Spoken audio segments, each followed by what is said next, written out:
Hi, everyone, and welcome to the macro and global liquidity analysis, gold, silver, and Bitcoin monthly update for January 2025. We're putting this presentation together for the valued clients of the Ainslie Group, including Ainslie Bullion, Ainslie Crypto, and the Gold and Silver Standard. Welcoming back our panel, we've got Joe and Paul. It's been 2 months because we did our last one of these in the end of November. So we've had all of December and most of January now. It feels like everything has changed in those 2 months. How are you both going today, gentlemen? Eager with Good, mate. anticipation, mate. Eager with 2025. anticipation. Let's go. It feels like the whole year's sort of happened already. It's hard to explain how much has really gone on.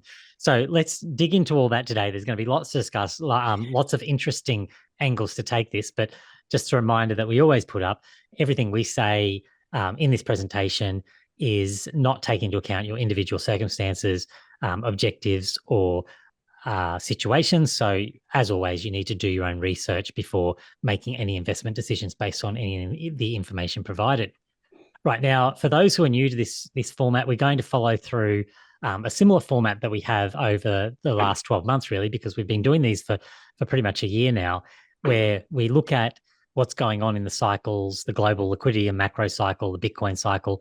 We have a look at gold and silver, put it all together, give you a simple trading plan of how you can take advantage of that for yourself as well, and really come to some conclusions on where we think we are, where we think we're heading.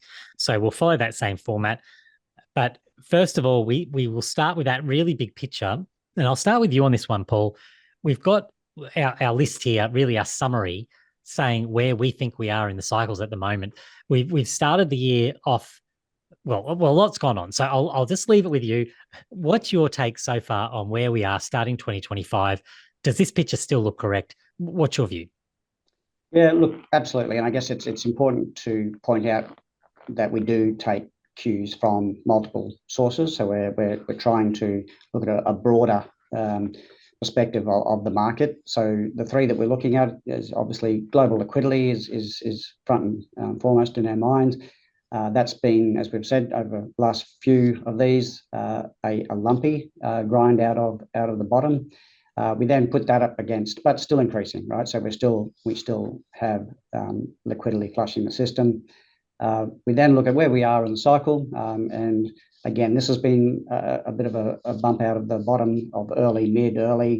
We still think we're in mid-cycle, and then I guess we hone that for Bitcoin in particular, that we look at another set of parameters where we are, and that's still very clearly saying we're in the bull market. But I think what 2025 will need us to be looking at all three of these really closely, because it's going to throw up a lot of spurious parameters, I think, for us to consider. So it's important that we've got our eyes on all three. Absolutely. And I think you make a really good point there about you not being able to rely on a single one of these necessarily, because the global macro cycle was one that caused a lot of pain last year. Joe, I'll pull up the chart now that we were looking at. Paul mentioned this. We were dipping in, but we sort of went that we were mid-cycle to early cycle, then back into mid-cycle. Then it was really choppy and all over the place. Do you think we get some clarity out of this year? Do you think that really we are in mid-cycle and probably heading to late cycle later in the year? What's your take on it from that picture that's presented on the screen there? Yeah, I think the one certainty is it's not going to stay flat for the rest of the year. We're either going to have some sort of market crisis where the Fed and governments are forced to step in to reinflate asset prices, or they're going to stimulate before that happens, and we end up higher. So I think at some point this year, we're going to potentially towards the back end of the year, if it doesn't all happen too quickly, we'll be certainly on high alert for an exit out of riskier assets like Bitcoin and into safer assets like gold. And Bitcoin in particular, we use this chart to sort of see where we think we are in that cycle. And we've had a bit of movement in the last sort of 24, 48 hours on the back of the DeepSeek story coming out of China, where all of a sudden we're not quite sure anymore if the US is going to have that strong dominance in AI that they thought they would have, that flowing into assets like Bitcoin. If you look at this chart here, do you think that this is saying that really a move down from here, if we get a broader correction in the markets, is the end of the cycle, or is there still more to go to the upside? What's your sort of take on that, Joe? The first thing to point out is if we do get that broader correction, as you said, in the markets, risk assets are all fairly linked to each other. So the Nasdaq obviously being majority of the tech sector, then the S&P to a lesser extent involved in tech, and then Bitcoin. Like, it's all effectively the same trade when you talk about when you're talking about liquidity. So I think. Sorry, what was the second half of your question? Well, just whether that would be the end of that cycle. Yeah. So I think, as we discussed earlier, it might have been yesterday or the day before, a large correction here is potentially the most bullish thing that can happen for the market, in terms of having a full reset. As you can see, we've taken off from 70,000 and nearly hit 110, all based on a little bit of technical there as well. We had a long basing pattern, but there was a lot of Trump hype that got us up to that 110, and I think we need time to absorb those gains. And if we do get that large market correction, particularly at this point in the cycle, you can expect the Fed and the governments to step in and support markets through liquidity injections. And Paul, I'll follow on that, because we will sort of start off by digging into the liquidity cycle and this idea that Joe was just talking about. Are we at the end of that cycle? Where we look, if you zoom out and take that really big picture look at it, we're just sort of sitting in the vicinity of the 50 line. I mean, when you look at a chart, we've got, well, actually, I'll jump to that now. The chart here is sort of chopping above and below that line, but we're certainly not at those highs that we tend to see. I'll just jump back to that other one, but we're not at the highs that we tend to see marking the top of a cycle. Is that your view in this current one, that yes, we've had that choppiness, but any pullback here probably is a pullback that leads to ultimately the end of the cycle? It isn't the end of the cycle itself. Yeah, and hence the importance of looking at all three, right? So that we can take, I guess, some bravery pills. And actually, people are looking at me weirdly when I was disappointed with how little Bitcoin came off last night, given the market volatility. We're what, nearly 4 years up the previous highs. These tend to be around 5-year cycles when we're looking at liquidity cycles. I know some people look at 4-year cycles with crypto, but arguably that dynamic is changing. So I think we can take comfort that we're just not anywhere near that point in the market where a pullback is anything but a good buying opportunity. And you can see last time, that was an extraordinary high, but we did have a pullback once across the 50 line before it really took off. Yeah, it's not an unprecedented picture that we're seeing there. People will often ask what makes up global liquidity, and we've talked about this at different times. You can go back and watch those where we sort of dig into this a bit more detail. But the basic idea being, it's not just what you think of as central bank money. It's also collateral, which is the bonds, and why they're such an important part of this story, which we'll talk about a little bit more in a moment. But there's multiple parts going into that total global liquidity picture, because we're following along the work of Cross-Border Capital there and Michael Howell, who looks at it through that lens. When you look at this picture, Joe, we've got really quite positive conditions around the world currently. When you look at the heat map and can see that when you list all the countries sort of down the left here, there's a lot of green. So most places are pumping liquidity in. Yet we still seem to have stalled, because when we're looking at that index, it's not at the highs. It's sort of stalling around that 50, and even on our own metric that we'll look at in a second as well, it's stalling a bit. Why or how can we have this chart being so obviously green, but the red, like, not really pumping the pumping that we would expect? It's really quite simple. It's the fact that not every central bank's weighted differently, obviously. So you look at, you got all those African nations down there at the bottom there, and they're quite green, but as a percentage of the amount of liquidity they provide to the global financial system, it's very, very small. So what really matters is China and the US, and I'm sure we'll talk about that, and the dollar later on. China and the US are the main players, which we've spoken about before. And then you've got Japan, the UK, Europe as coming in at probably a quite a distant second. So the China's been quite tight over the last few months, which has been a little bit of a surprise considering the deteriorating state of their economy. The US has sort of been a little bit neutral, but from what we can gather, and we'll probably talk about Chinese bond yields as well, their yields have really come off. So there's potential there that they can stimulate quite strongly in Q1 and potentially Q2 as well. And Paul, because we can see this play out when we look a little bit closer at the weekly global liquidity data, that we're starting to see this little tick up here.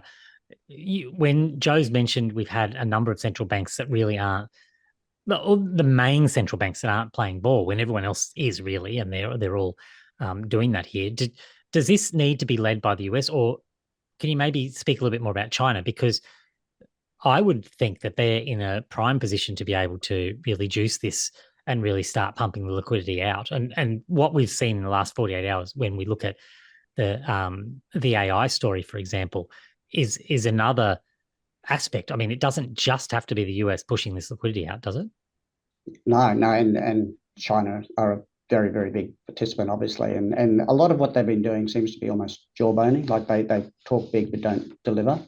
I think, Joe, you mentioned on Beyond the Block the other day that, early indications, M1 seems to be aggressively on the rise with China. So there seems to be early signs that they are turning.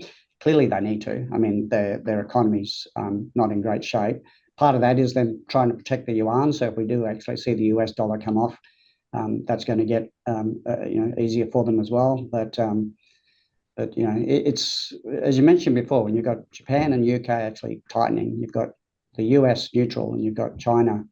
It's no surprise that we're where we are, but I think very clearly where China will need to, and everyone's then looking at the US dollar from then, and whether we actually see a Fed start to talk. I'm not sure about interest rates. I don't know how they can when we're seeing such robust growth, but they're, as Joey said, with the Fed, they're really just balancing. So they're actually easing on one hand, or they're in hand with the government. They're easing on one hand, and then they're doing QT on the other. So they're kind of keeping it neutral. It would only take them to pivot from QT to either nothing or QE, and you're going to get a huge influx. A really good point, because we have seen a lot of game playing going on. It hasn't been out and out QE or monetization of debt, or all of these tools that they have at their disposal we haven't seen over the last 12 months, which gives us a choppy picture. It really, you just take your foot off. It's not necessarily adding a whole lot new. It's just removing some of those impediments, and you could see this absolutely flying. That makes a lot of sense to me. If we move the focus slightly from thinking in terms specifically of liquidity to looking at the global macro picture, we tend to do that through the lens of the US, and growth has been somewhat robust, I would argue, Joe. Yeah, absolutely. We've spoken about this, what seems like for months, with manufacturing, which is that blue line just ticking along the bottom. But if you're I've been looking at some recent data in terms of small business confidence, and it's absolutely shot up. And that's probably got a lot to do with, the Trump presidency, relaxed regulations, potentially reductions in tax cuts. So, if you're a small or medium-sized enterprise, those things really matter. Like when you're operating on fine margins, and if you're confident in the next 4 years, then you're going to spend a bit more on capex to really grow your manufacturing base within the US, especially when Trump's throwing money at other companies or offshore American companies to come back home, and he's going to support them. So it's really just a confidence game at this point, and I think it's about to explode higher. It makes a lot of sense, at least from the narrative that we've heard of what's going to happen, whether it all follows through. But there's no real evidence to suggest that it won't. And that manufacturing really kicking up. I mean, services have been strong right through this anyway. So you can imagine all of that heading significantly higher. And people who sort of argue the risk of recession, this data is showing us there's no risk of recession in the US at any time soon. I think you'd see that coming from a bit of a way out, and there's just no evidence to support that there. The other side of the story, of course, is inflation. And Paul, you and I, we've talked about this a fair bit to say whether 3%, because when you look at this chart, it's saying that our leading indicator, which is using sort of trueflation data, to give a more of a real-time estimate of where we are with inflation is pretty much settling on 3%. The real data, like as in the reported data, sorry, not the real data, settling on 3%. It's not taking off in either direction. It's not crashing. It's not rising. It's pretty flat. I mean, there's arguably some issues that will come in the US around what Trump has said he's going to do, things like tariffs that can be inflationary. But it seems pretty stable right now. Is that acceptable to the Fed, do you think? Is it possible for us to stay in this 3% range and everyone just be happy? I think it's ideal for the Fed. We've got to remember their 2% target was generally run when they were below that. So if no one seems to be getting too upset about 3, and most of the commentary around inflation is fears of it being much higher, 3 seems to be the new norm. Now, there's only a few ways to get rid of debt, and inflation's a key one of them. They'll be quietly happy, I think, with 3%. And then you throw in the inflationary pressures of the tariffs, but then the lagging part of the property market over there that's coming off. It's a little tug of war to see where it goes from here. But I think 3%, they'll be quietly happy. It's such an interesting one because I very much doubt they'd ever explicitly say that.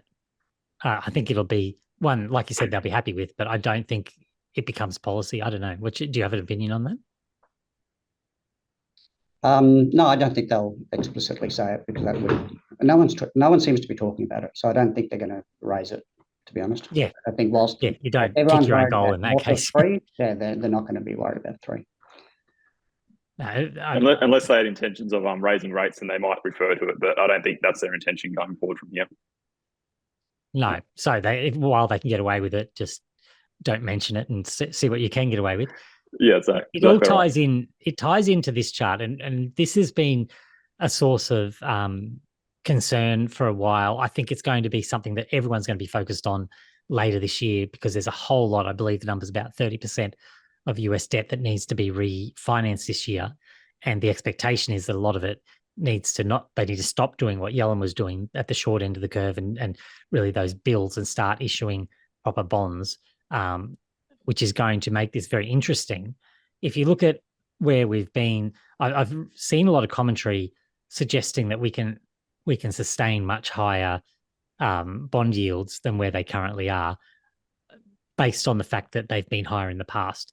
I don't believe that's possible because of this very important line, which is the US government debt that's just kept increasing and increasing over that period of time. If we zoom in a little bit here, recently, as in last year, we sort of saw the potential for those yields to roll over. Then they took right back off again, and we're really back where we were at the start, well, higher than where we were at the start of last year. Joe, is this setting up to be a problem? Because if they were to keep going higher, traditionally that would be the sort of thing that would cause a bit of a panic. That's your terms like bond vigilantes, where you've got this is what toppled the UK government with the Liz Truss, head of lettuce scandal. It's all of this rhetoric around the bond market getting out of control and ultimately forcing a change of behaviour. You seem to have a slightly different opinion on this. So I'm very interested to hear, and for you to express to the viewers what you think will happen out of this, and that, because I am concerned that it keeps going. Yeah, you and I have had this debate a couple of times now. I think probably the key takeaway is that, as Paul mentioned before, the Fed is still doing QT, right? So QT means that they're actively letting bonds roll off the market and they're not repurchasing them. So that's a net negative in terms of liquidity and bringing those lines down to bring interest rates down, right? So I think there's, as we discussed before, there's a lot of tools that are still there, and there are a lot of tools that the Fed have and they're willing to use to bring interest rates down if that's what it came down to, right? And looking at this chart, you've got your Fed funds rate there in the red line, and you've actually, for the first time in quite a while, got interest rates above the Fed funds rate, which is how a bond market's supposed to work, right? You're supposed to be paid more a higher rate for taking on duration risk. So there's a little bit of inversion there with the 20 and the 30. You're actually getting a better rate on the 20 year than you are on the 30 year. But over time, as I believe the bond market will continue to be manipulated, they will uninvert and we'll see a lower Fed's funds rate. Paul, I suppose it also ties in with what's going on more broadly geopolitically, whether, what people think about the US. I mean, Joe tends to suggest when we have this discussion that, of course, the Fed can come in and monetize that debt, which effectively they can cap that yield. So I don't really need to be worried about that as a problem, because ultimately, if the yields were to get too high, they know the solution to that is just to buy more of those bonds themselves. If we flip over and look at the US dollar, what impact does it have if we're heading into that later in the year against this US dollar? Does it, because at the moment, you can clearly see the dollar has been moving much higher. The rest of the world's screaming for it lower. So with what Joe's suggesting, does that bring the dollar down? And is that actually a good thing here? How do you balance that?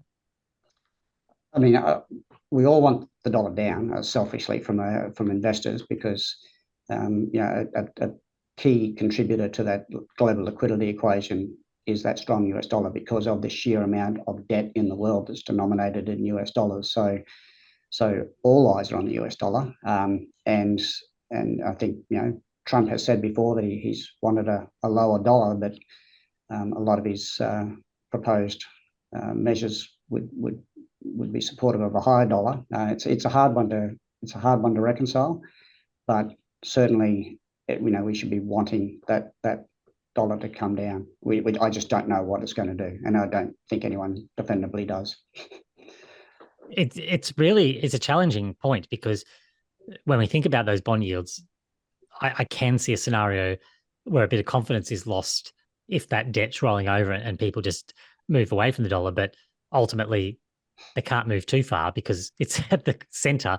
I mean, Joe, this is the point that you make all the time. The dollar is at the center of so much of the world economy, and it's not necessarily got anything to do with the United States. It's just the fact that it's used as a funding currency in the Eurodollar market as well. I mean, it's tricky to figure out what is actually going to come to play here when we face all of that debt refinancing later in the year.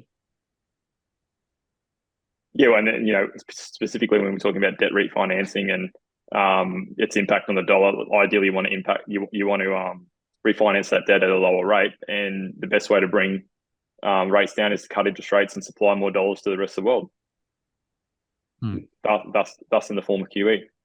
Yeah. Hence, we're back again to where we started in terms of those three things.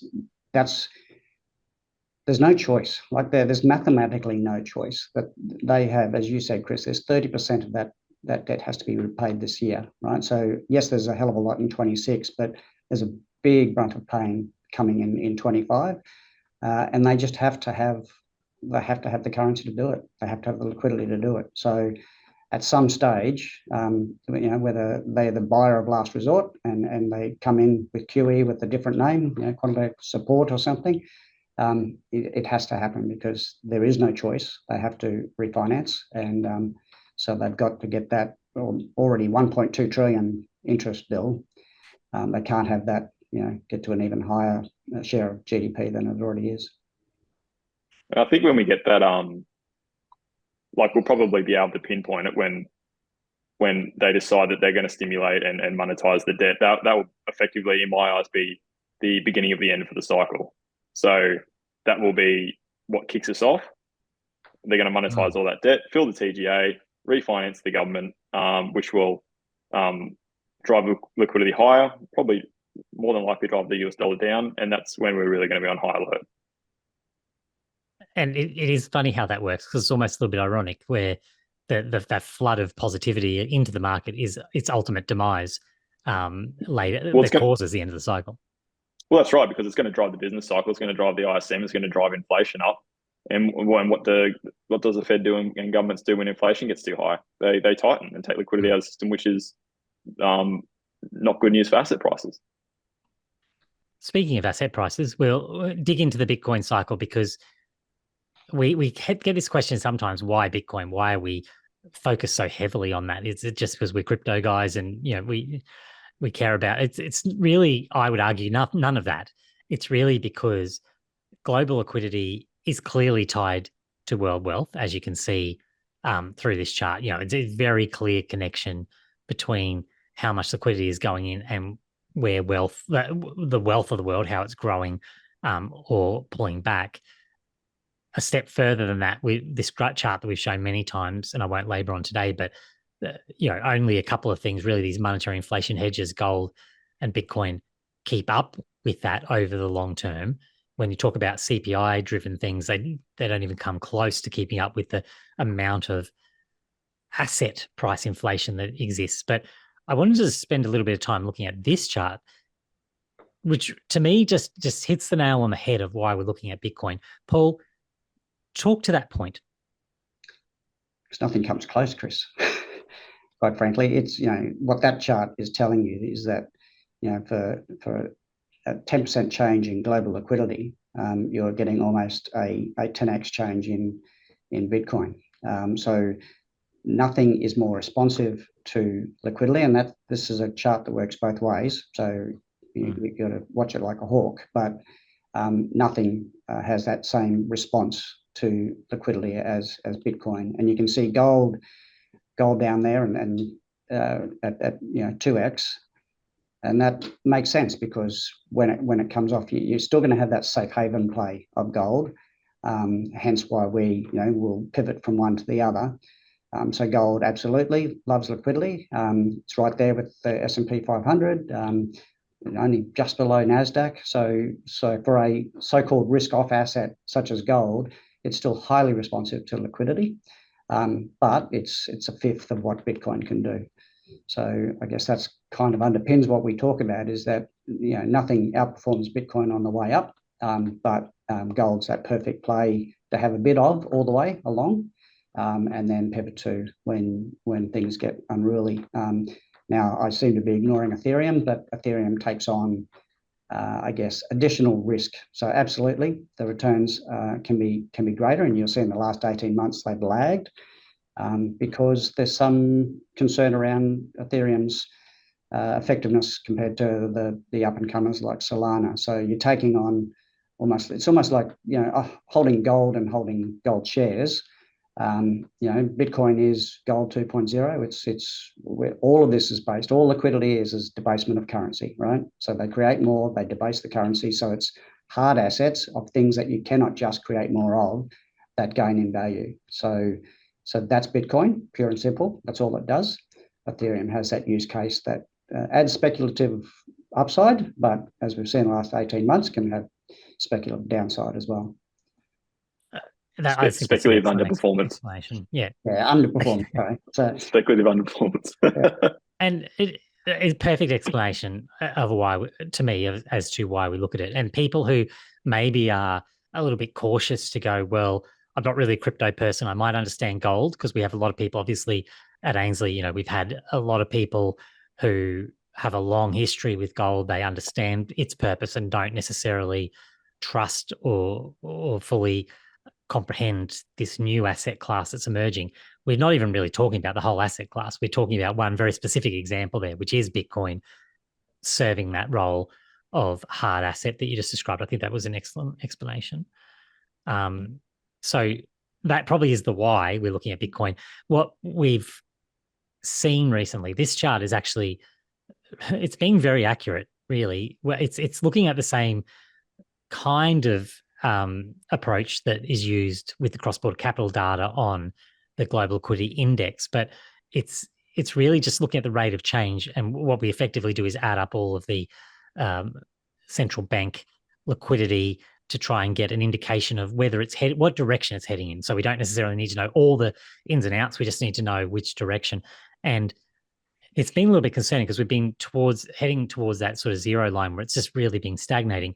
But that actually gave us a lot of insight late last year, because it showed us that really we shouldn't have been expecting Bitcoin to really take off, because that backdrop behind wasn't there. Joe, did you have any sort of other thoughts on that? No, I think you pretty much got us up to date in terms of where we are now. I'll just reiterate the point that sometimes the rate of change can lead like it did in 2021, like it pretty much nailed the top, and in 2018 it actually lagged a little bit. So we had the top and then we had it rolled over, which is why it's important not to just look at one indicator. Momentum's a very good indicator. It can certainly give you a better perspective of where we are, but no tool, for example, is going to give you the exact moment to sell. So we're looking at everything together to make a decision on where we think the market is at any point in time. That's an excellent point, because so often people criticize these charts and the way that we're looking at it and go, well, hang on, you would have got it wrong back there. But it's not looking at a point in isolation. It's the collective data, because the point you just made, sometimes it's leading, sometimes Bitcoin's getting ahead of itself is another way of looking at it. I think, Paul, actually, we've got a really good example when you look at our weekly data and the Bitcoin price. This is a week behind because of when I've got the latest data on the global liquidity index, but sorry, the raw global liquidity that we can see here. But that's probably what happened here, because if you think about what's actually happened now, the Bitcoin price is down here somewhere. Are these lines just weaving in and out? Do they end up always coming back to each other? Is that how you view it?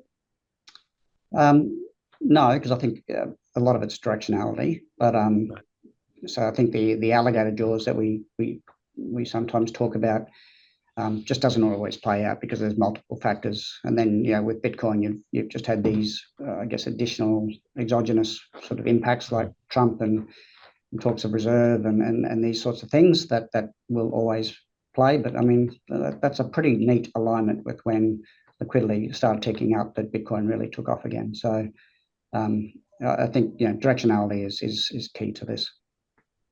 Absolutely. And it's probably not overreading the data, trying to get that one-to-one causation to say, oh, well, it's ticked up, so therefore they're going to tick up one-to-one, because I think you word that really well. There's exogenous shocks. There's other factors at play that are going to influence it, but ultimately we're going to end up at the same destination. I think the great thing about Bitcoin as well, and why we're happy to trade Bitcoin against global liquidity, is that even if we don't pick the exact top and the exact bottom, if we manage to capture 75% of the meat of the move of the market, of the bull phase, and then miss 75% of the bear phase, the gains are still going to be better than where you're going to get anywhere else in any other asset. Yeah, I was going to make that previous chart, Chris. Whilst if you just looked at this purely, and we don't, if you just looked at that previous chart on its own, you'd done all right just quietly. So if you hadn't got that top, you were still up, some whatever mind-boggling percentage from 2015. So we've got to put this into context. These are extraordinary gains. That if you don't hit the exact top, then you're still going to be pretty happy selling it at whatever it is there, sort of 5,000-6,000 when you'd come in at $100 and something. So. And very hard to get our heads around logarithmic scales as well that really make that highlight that point even further. We have also been looking at the daily cycles just to, we don't use these as such, but they give us a bit of an idea about what to expect, manage expectations. We were expecting this cycle to be a sideways choppy cycle. So far, that's what's played out. We actually thought for a moment there that it was just heading off into the races as it did push higher, and that was around sort of all that speculation that was happening around the time of the inauguration.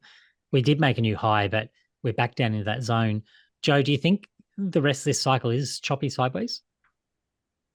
Yeah, with regards to that new high we put in, you've got to remember that during that point in time was around the inauguration, and there was a lot of leverage in the system. So if anyone remembers, it went from Bitcoin went from I think 106 or 107 down to 99, then up to 100 and 110 within in less than 24 hours. So that was a lot of leverage getting flushed out. But I think that probably highlights the point that we may get a fair bit of chop for a while that large price increase is absorbed. We started at under 70,000 when it was clear that Trump was going to win. And we had that nice clean technical breakout.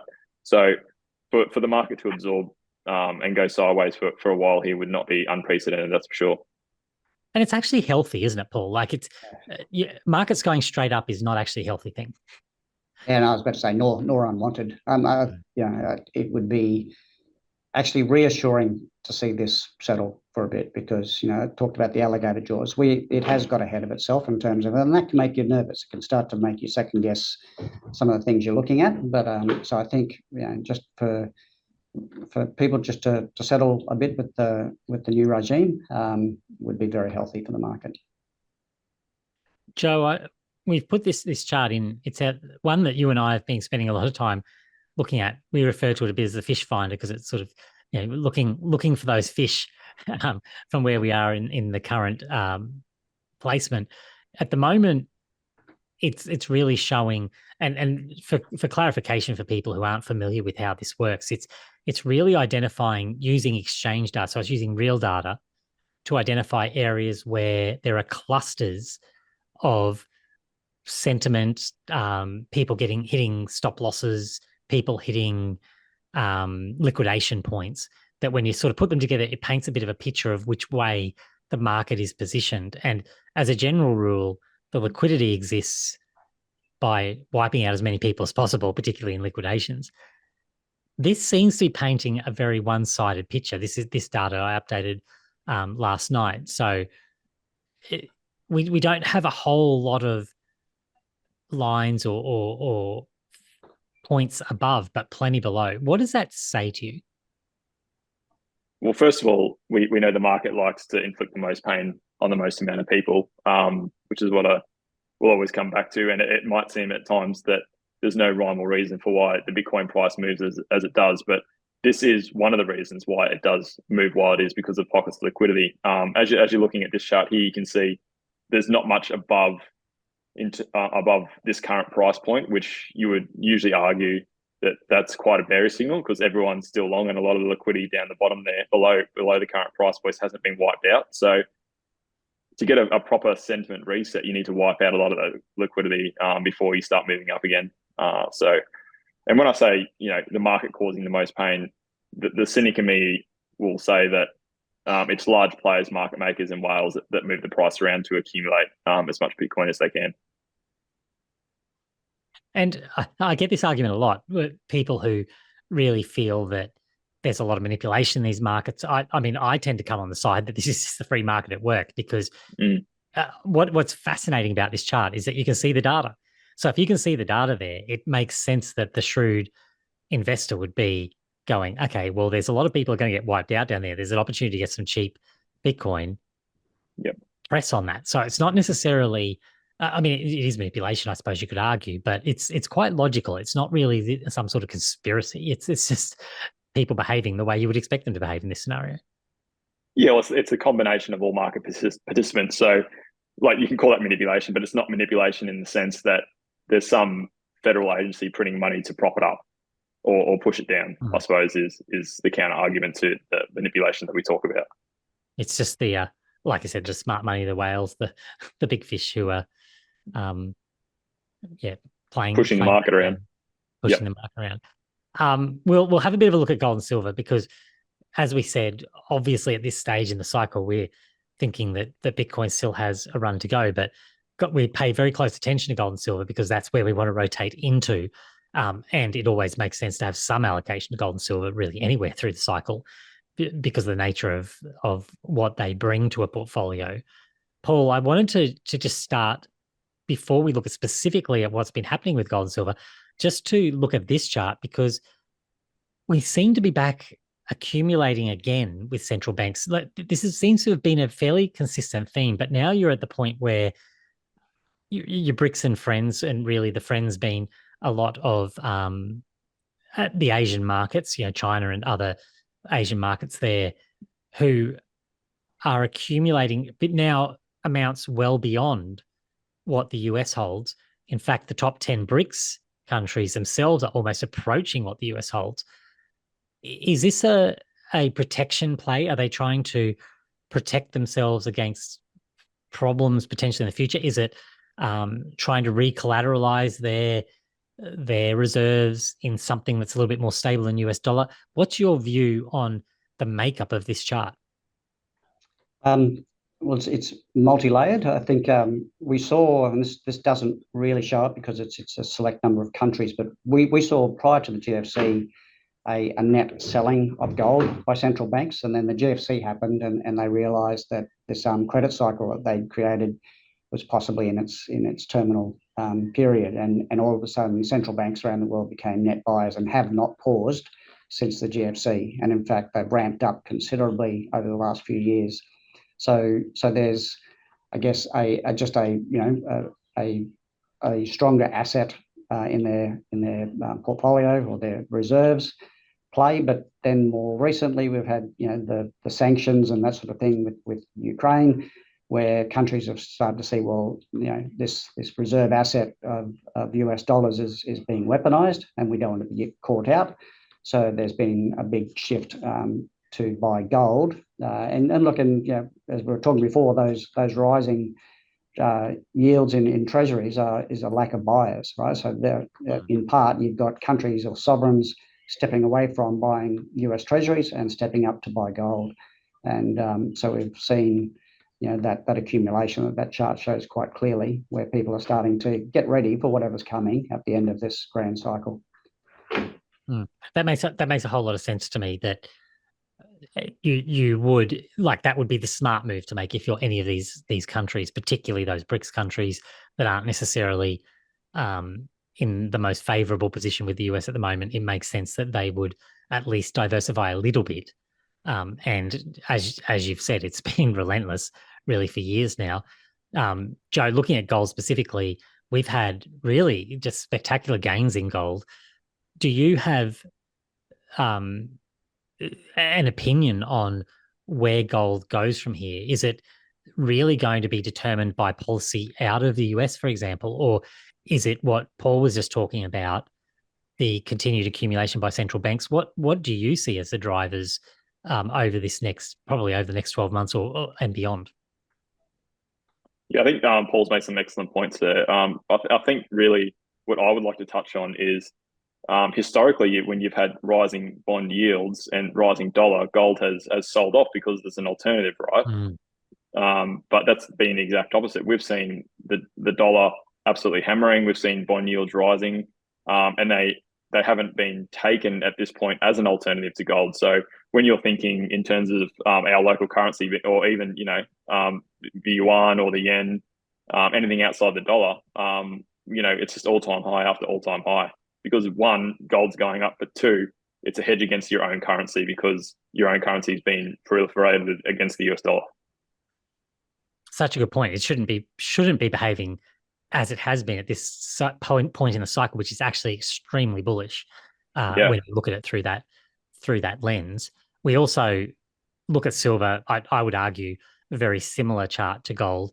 Paul, we've touched on this a few times in the past in these videos, the gold silver ratio, and I've become particularly obsessed with it over the last several months to go at these levels. I mean, this is a 100-year chart. We're looking at levels that really we haven't seen we don't see very often. So I see it as a huge opportunity. Could I be wrong here? Could it be that silver, this just keeps going because silver is past its use by date? People are no longer thinking in terms of silver as a precious metal. They, yes, it has industrial uses, but no, we're not interested anymore. What's your view on that? Look, I'll initially throw back to that chart you had earlier when we were talking about gold was 2x and Bitcoin 9x on liquidities. You would have noted maybe silver was 3x, right? So silver, but in the last 18 months, it had lagged gold. Now, that's not unusual. So what silver will generally do is come in hard late in the cycle. So again, when we're looking at multiple cues about where are we exactly, then it's not unusual for silver to lag until late into the cycle and then slingshot past. Now that slingshot is the GSR, the gold silver ratio dropping. And in terms of, is it different? The four most expensive words in investment, it's different this time. 5,000 years. So if it's different this time after 5,000 years, I would count it as fairly unlucky. And I think that what I'm looking at there is just a very compelling chart to suggest that if you're looking at metals, that silver over gold has the more potential. It's the GSR, not that people often ask me, well, when are you going to sell your silver? What price? And I said, I don't know the price, but I'll be looking to sell when the gold silver ratio gets around 50-40. It got down to 30-1 in 2011 when we had that last real big run in silver. So because this happens in tandem with the gold price going up. So as gold's doubling with that liquidity, 10% change, silver's tripling, then the price will be the price. So I'm going to be looking at that ratio.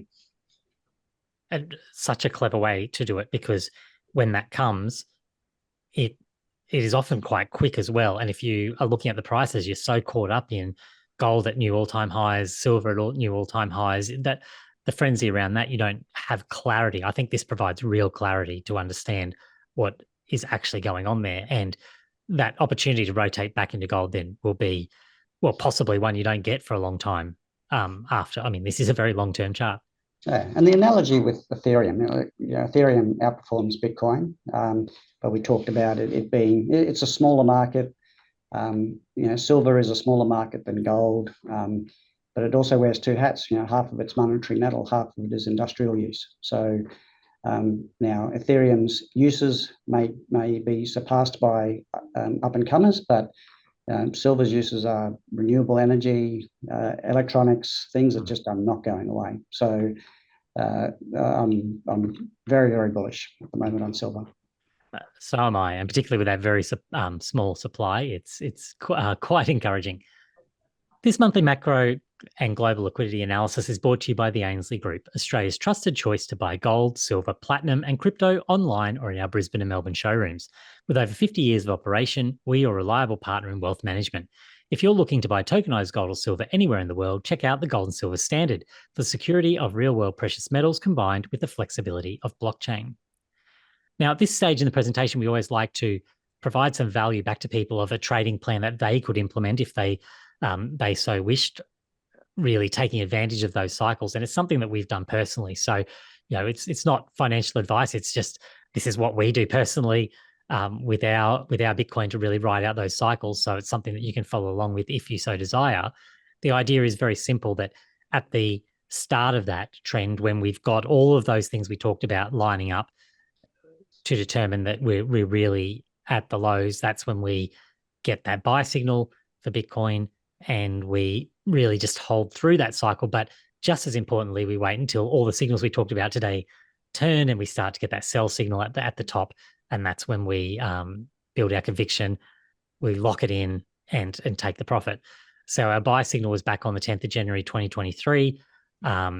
You can see this actually, you can go right back through following the stuff that we've been putting out to see that was actually the case, that we put it in back there. We've made spectacular gains since then. And we're still, from what you've heard today, arguing that we're not at that point yet where the sell will be in place. We'll make it very clear when it is. You'll see a big red version of that at the top pointing down saying that the sell's in place. But so far, we bought at 17,179 US. That's nearly 500% return over the last 749 days. As of today, that is, which is 241% annualized. So when Paul mentioned before, nothing comes close, that is really quite a spectacular return for so far one action in what's going on almost, more than 2 years. That's pretty good. Pretty good sort of effort for reward there, I would argue, in the return that we've seen. So we'll continue to follow that as that unfolds. Well, that brings us to the end of our analysis today. We'll do as we do each time and sort of wrap up with any final thoughts or things that each of us wants to mention. I think really this would be a good opportunity to maybe highlight what you expect for this year. I mean, I know I'm expecting that we're probably heading to that cycle high later in the year. There's lots of reasons to suspect that. We don't know. I have to pay attention to the data, but that's what I'm sort of looking for. Joe, what are you thinking? Yeah, I think along the similar lines, each week we're going to be looking at our data sets and compiling a list of pros and cons that we see in each one to sort of build some framework around when we think we're going to sort of exit that position that you spoke about previously. We aren't there. As you said, we're not there yet, but we certainly do have the expectation that we'll be pulling the pin later on this year, potentially early, depending how far Bitcoin gets ahead of itself in terms of the liquidity cycle. Paul? Firstly, strap in. I think 2025 is going to test a lot of people's conviction, and conviction is the key thing, right? So we look at a number of inputs, and from a global liquidity point of view, Michael Howell, who runs cross-border capital, who we get a lot of data off, has made the point of late, like, enjoy the dance, but dance close to the door. So we do need to watch this carefully. It could come earlier. I agree with both of you. I still think it's going to be later this year, but watch it like a hawk this year, because it's going to test people's conviction, I think. And we might have had it easy for the last year of videos where it was all just up and to the right. This year we might be put under a bit more pressure to get these calls correct. So we'll be back again next month to go through this process again and to keep us on our toes. But thank you very much for your contributions today, Paul and Joe. Really appreciate that. Thanks, Chris. Cheers. No worries. It's been fun. It is always fun indeed. We always value your feedback and discussion, so feel free to reach out, whether that's on YouTube or you can follow me on X at Tipper Analytics if you want to stay up to date. We post a lot of this data throughout the month on there as well, so you can keep up to date on that one. We'll be back, as I said, next month to present the next monthly update, reassess where we are, identify what's changed. Until we chat again, good luck in the markets. Cheers.